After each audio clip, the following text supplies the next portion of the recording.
For the most part, we come into this world alone and we leave alone. So it's always fascinating to me why so many of us have discomfort when it comes to spending time alone, doing things in public.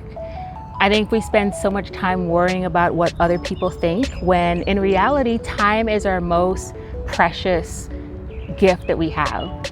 Time is a luxury, it's a treasure. There's a little squirrel behind me, you can see him over here. He was in the tree earlier. He found something that he's munching on. Time is our most precious gift. It is a treasure. It's something that we should value. It is something that we don't have enough of.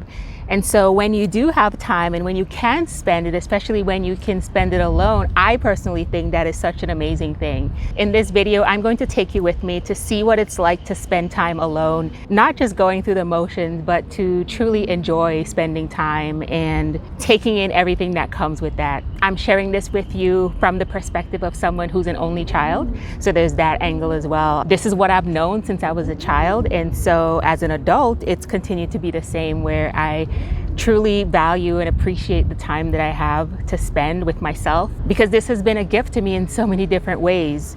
Understanding who I am in life has meant spending time alone. It's taken a lot of reflection. It's taken a lot of self-awareness, planning, having a vision for myself, defining what I want my life to look like. All of those things usually require some quiet time.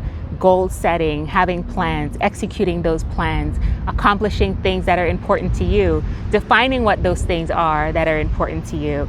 A lot of this comes from being able to look at yourself, looking internally to find those answers. I think for a lot of us, when we're looking to discover who we are or find our purpose or have answers on direction and what should happen next and what things should we do, we look a lot at external markers. Who's doing what, who says we should do certain things, who is determining what that next step should be, following a path that's been prescribed already. But I've noticed that in a lot of those instances where we're looking to external things, paths, decisions, those things haven't been defined and tailored specifically for you. So in many instances, they're not for us, they don't work for us. And to find the answer as to what that is for you, you really need to do the work. You need to do that self-work. You need to do the self-awareness work and understand who you are, what you're about, what you like, what your strengths are, and take the time to put all those pieces together. How do you do that? Usually when you sit down and think. You sit down and put your thoughts down on paper. You connect the dots across your different ideas. You look across your experiences and the skills that you have. There are so many different demands on our time. And in many cases, some things have been determined for us, right? You get up every morning, you go to work, you come back, you have chores to do, taking care of yourself, taking care of your family, preparing for the next day. You barely have any time. And unless you are intentional about making that time and sitting down and figuring out during that block of time what makes sense for you, then you never get that clarity. As much as we look to others, as much as we look externally to find those answers, clarity comes from you. And that's why I'm such a big proponent of making sure that you spend time, making sure that you prioritize your time just like you would anything else. I know I've had the challenge myself where if it's something that's being determined or asked for by someone else, a boss, parent, teacher, whoever outside of myself, then I'm more likely to follow through on those things. But when it comes to my own needs, my own things that I want to accomplish, I end up putting a lot of those things on the back burner. So it's a constant effort to be intentional, to prioritize the time, and treat it as any other important meeting that you have on your calendar. And if it's helpful, to actually schedule the time with yourself to figure out when you're going to take that time to sit down and have the time to do whatever it is for you. I have a little guest here, the squirrel that I saw earlier. Oh, here he is. You can see him on this side again. He's peeking and he seems to be sitting there eating and just watching me the entire time. So I have a little bit of an audience right now. I know this is ultimately going to make it to YouTube. So I'm going to speak as if I am speaking to an audience of one right over here. He's back behind the tree again. I moved to a different location because why not? That's part of the beauty of spending time alone and hanging out with yourself. You can go wherever you want and do whatever you want. And there are so many of these beautiful parks around. In this location, there are some different sights and sounds. Of course, you have the birds, which I love hearing, and open space with the breeze blowing. There's also a nearby ice cream truck, which you can probably hear and pick up through my microphone. I can also hear some music playing because people are barbecuing and hanging out, so I can hear the bass and feel the bass of the drum. But yeah, it's great out here. It's nice to be enjoying the time. It's nice to enjoy the shade, the sunshine, the breeze, and again, have time to do more things. So one of the things that I did here was make a list of video ideas. You can see the list here. This is a list of about maybe 10 or so video ideas. So this is not a final list in any way. What I'm going to do next is do some research to see, one, do I see any trending similar ideas out there to give me a sense of if this is a topic that people are actually interested in and there's traffic on it on YouTube and people are searching for these types of questions. The other angle that I'll think about this from is this something that my audience is interested in? So based on feedback that I've heard, comments, any suggestions that I've gotten from folks, this will help me with validating that this is actually an idea where people are interested in it, and there's also some momentum out there already on this topic on YouTube. I'm going to spend some time now reading this book. I'm looking forward to seeing what kind of ideas it sparks for me, what inspiration I get from it. Even if it's not specifically about creating content or YouTube, I'm sure there are going to be some things that I can take from the context of this book to apply it to my content here on YouTube. So I'm looking forward to that, and maybe I'll highlight some of those ideas as I see them. So I'll leave you with some of the ideas that I get from the book and leave it as text on the screen.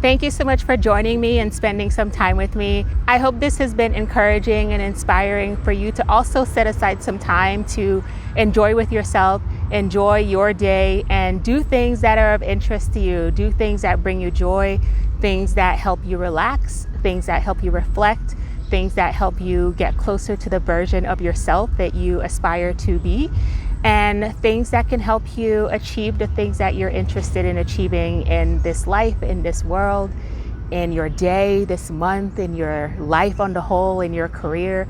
Like I said earlier, it really comes down to taking the time to envisioning what this looks like, crafting it for you, tailoring it in a way that is specific and unique to you and what works for you.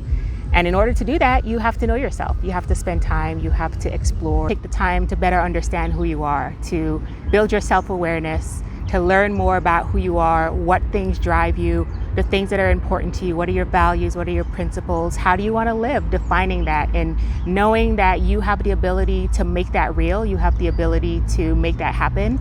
But like I said, it really comes down to setting aside the time to explore, to learn who you are, to define who you are, and shaping your life, your experiences in the way that you want to. Joy, I think, is something that comes from within. This is not something that others can provide to us. And it's important that we know that and take ownership of it. So I hope that this has been encouraging. This whole process helps build your self-confidence. It helps you become more resilient so that you can do those things that could potentially cause you some hesitation. So whether that is traveling alone, whether that's going to dine by yourself, whether that's going to an event, going to a concert to see someone you really enjoy and you enjoy their music, and knowing that you're doing that and being able to do that in a crowd of people, knowing that you're showing up alone. It's okay. You can be alone and definitely not be lonely. Alone time is important for everyone, regardless of your circumstance or relationship status in this world. So I hope this will encourage you to do something on your own, something that you've been a little scared to, but you've been wanting to do. So if this speaks to you, let me know down in the comments. I would love to hear what steps you're going to take next. If you've enjoyed this video, give it a thumbs up, subscribe, share it with a friend who needs to see this as well, and I'll see you in the next one.